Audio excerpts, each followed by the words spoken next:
Yeah, well, look, it's obviously a good week for us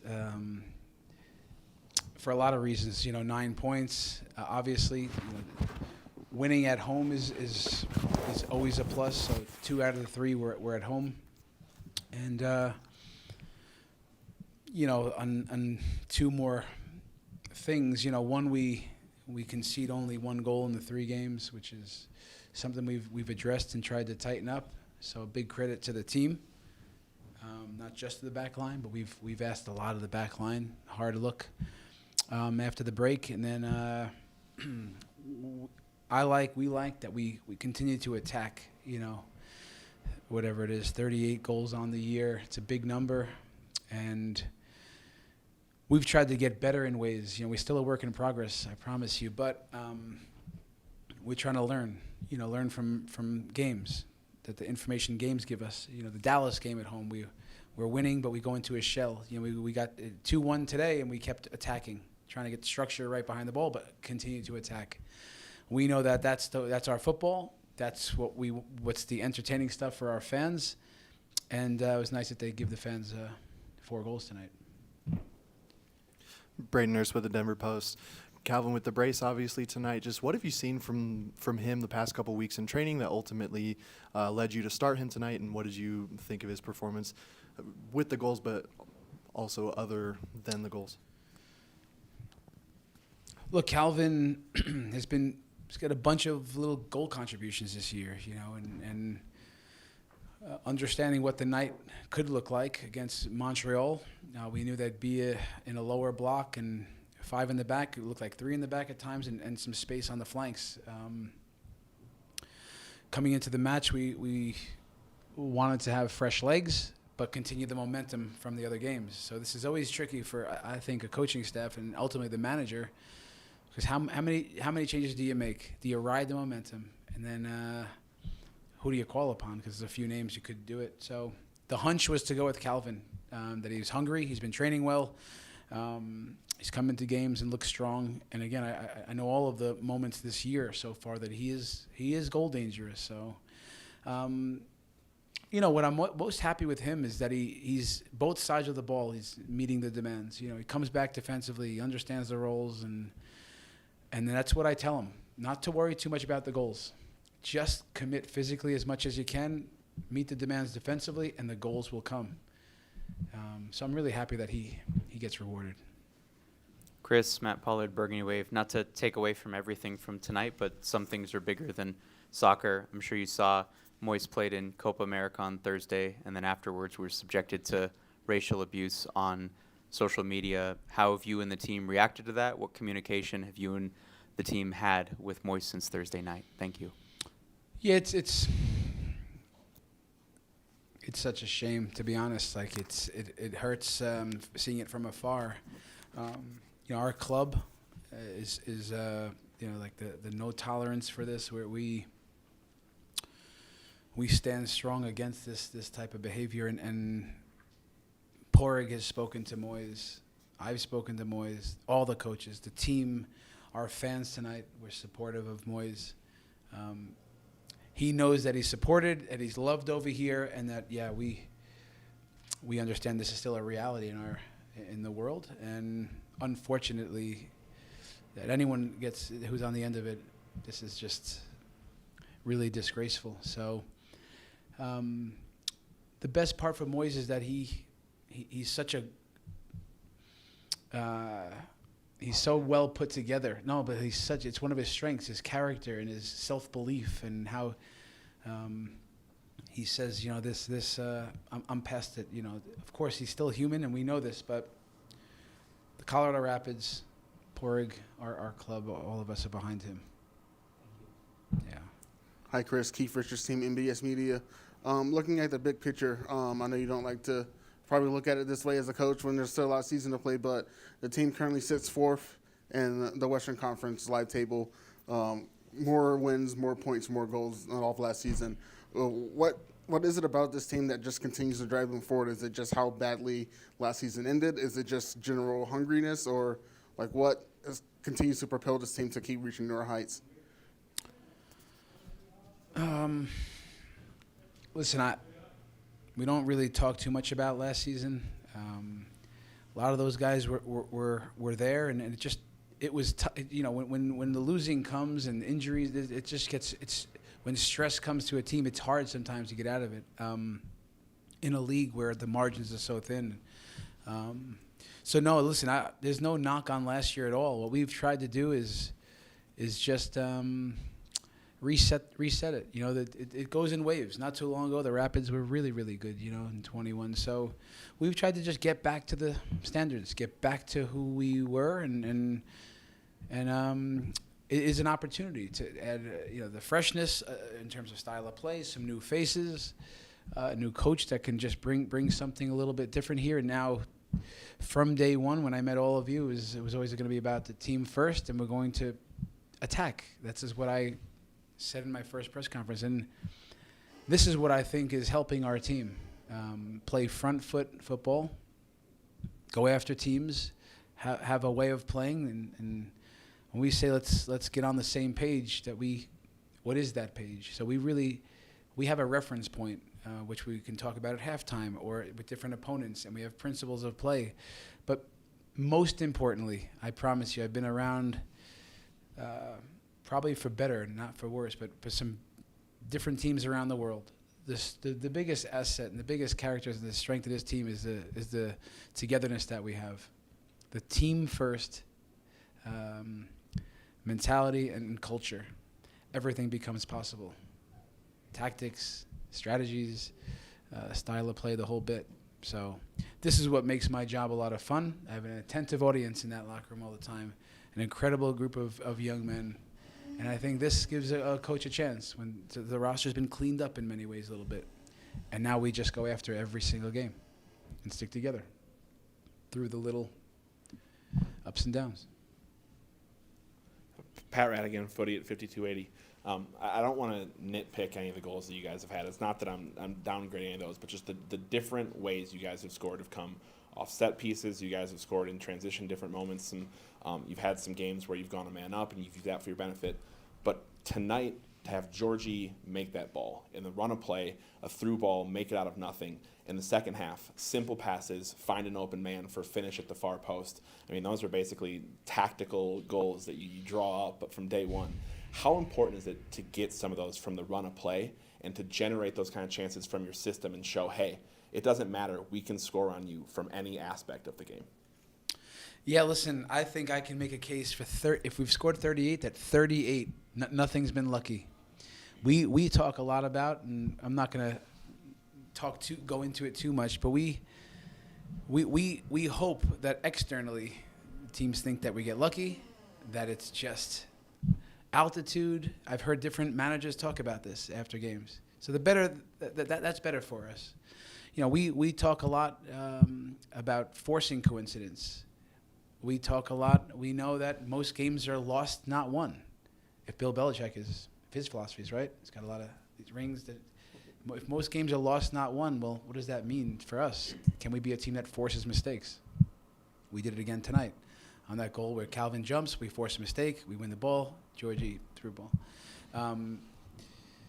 There's other metrics and money ball and data about shot distance and where we like areas we try to attack, which leads to set pieces, which led to a handball where Lawless is in there.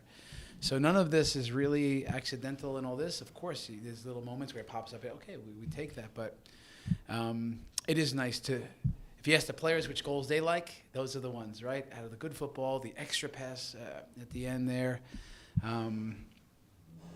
But I'd like to make a case goal of the year for Georgie's last game. I'm not sure how many players in the world score that goal that he does.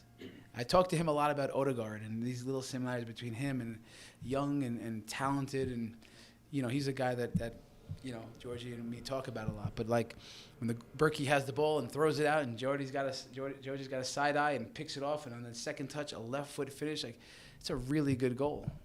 Is that a mistake by the goalkeeper? Well, like in the NBA, if a guy sprints back and makes a steal by reading it and then goes and hits a three, wow, what a play. But here it's a mistake by the opposition. For me, we celebrate those for the players, I love scoring goals when it's against the ball and we force this type of action. What have you made about the way this team is able to put away games, at least since the international break, especially on a night like tonight when 2 more goals in stoppage time aren't needed, but you put them away? Yeah, Braden, we have a lot to go. We're still, I say, a work in progress.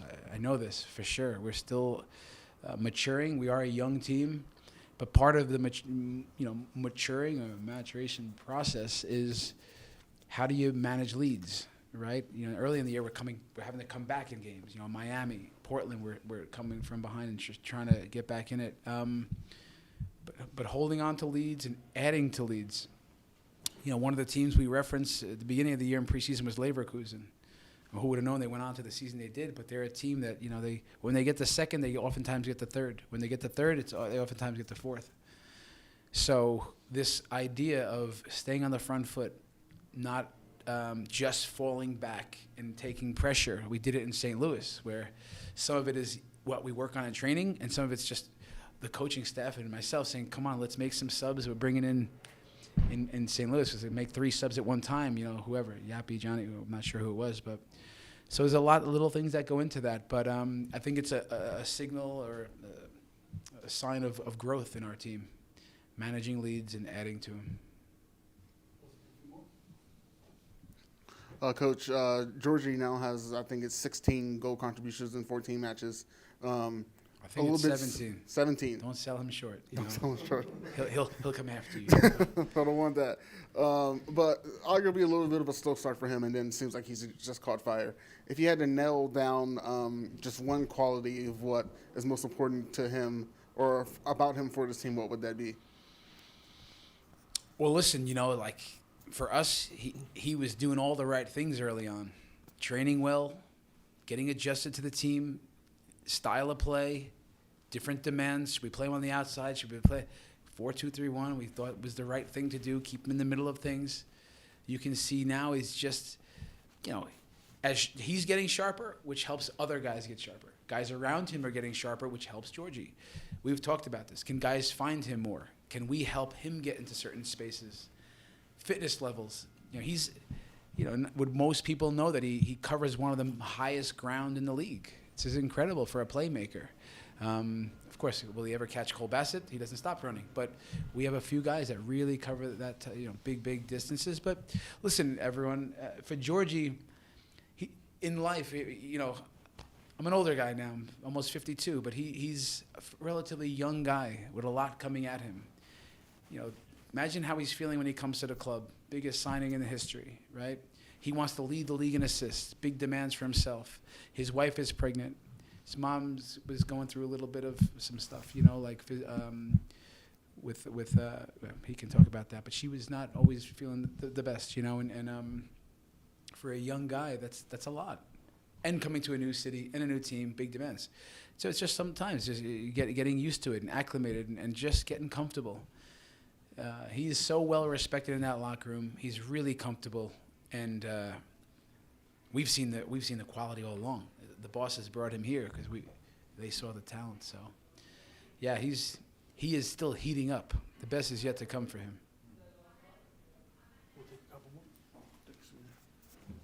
Don Pablo Rapid Rant. Coach, if you just look at the summary of the match, you'll see Lawless has some unfortunate stats, but can you comment on the rest of his play since he's been inserted in the starting lineup? Well, he apologized to me after the game, and I don't, for what? I don't even, this happened. Put the TV on, watch the Euros. 6 own goals already. Some of it is you watch the top players in the world. Turkey, was it Turkey or I don't know which club, passing the ball into their own goal. It's just, our guys, sometimes it's just unfortunate, some of these things. I thought he had another strong game, which on the year, I don't know if it's 5 or 6 now. You talk about the home game in Houston where he was excellent a few months ago. In Vancouver, solid. His fitness is coming, and what he's injected into the lineup, naturally, it's why he's a fan favorite. Energy, intensity, he loves it, passionate. What he wouldn't do to defend that goal, let me tell you. Some defenders don't even put themselves in that spot because it could be an own goal. He takes a chance, and he's fearless. So 1 goal conceded in 3 games. he's a big part of that, right? So he's given the team exactly what it's needed, and he's impressed us. I'm really happy for him because it means so much to him, and he's helped us stabilize things back there. Chris, last one for me. Sam Vine's back in the lineup after an illness. You rotated a little bit at the left back position. He's building up fitness and does a good job defensively and combining with Cole, certainly in that first half. And and Kevin as well. Your thoughts on his performance and returning to the team? What's Sammy? Yeah, Yeah. Sam Vine's. Sam and not Kev, but Sam, both or Sam? Sam. Okay, I thought you mentioned Kev too. Okay. I told Sam Vines last week. I went to this Manitou in Colorado. Manitou, the stairs, the Manitou incline, and thank God they had something called a bale trail, almost to the top. And it's like, my wife's like, "We're going to the top." I'm like, "No, I'm not. Your face is red, my heart rate's up. Let's go." Near-death experience, and I come back and I see the guys from a day off, and Sam Vine's like, this was an hour up for us and an hour and 50 down a trail. He goes, "Yeah, Coach, I used to run that 4 times a week when I was growing up. I set a record, for myself, 23 minutes. I'm like, Sam, what? So he used to run this for fun. So tonight, he's coming off, sick. There was looking to cap his minutes, and he looked good. And I checked him in a few times, and he's, "Coach, I'm good. Leave me in. I got this. We're gonna win this game." And so he was sharp. Really worked himself into a really good spot. He gets sick for a few days. He's right back at it. So he's gonna keep getting sharper. He's gonna get some assists on the year. They're on their way. He'll score a few goals, I'm sure too. But he defended tonight with urgency. That's a tough team in transition. They have speed on their back line, and he did a really good job. So just another day at the office for Sam Vines, Good job for him.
Yeah, I thought it was a great game, convincing win. We had a bit of a rocky period for like 15 minutes where we had to dig in. when we had a 2-1 lead, but we stuck out and finished the game convincingly with another 2 goals. So and obviously very happy to get a brace on the game as well. Calvin, Matt Pollard, Burgundy Wave, 2 goals you scored tonight and 2 very different goals between following up on a set piece and then in transition, and that off of some really good work in training. You've been battling with Omir. You know, Chris really likes the competition there. How are you feeling just all of that work in training, you getting the start, and then getting rewarded with, you know, ultimately helping the team win tonight? Yeah, it feels great.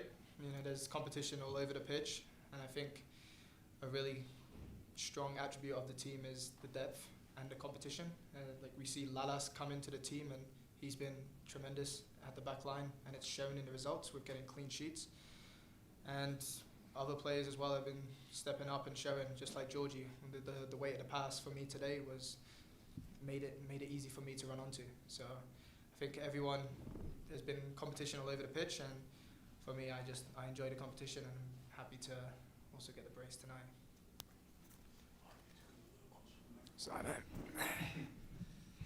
Braden Nurse with the Denver Post. When you were told that you were going to make the start tonight, did you have a brace on your bingo card? And just what does it mean to you to be able to get your first career brace? Yeah, it means a lot. Obviously, you want to have an impact on the game, and the best way of doing that is to score goals. So today it just all fell into place, and yeah, it's a happy evening for me. Hi, Keith Richards, team MBS Media. It seems like the attack is this season than last season.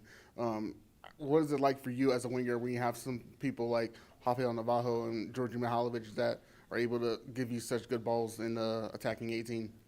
Yeah, it's great. You know, as soon as Georgie picks up the ball, I know that where the ball's going to go.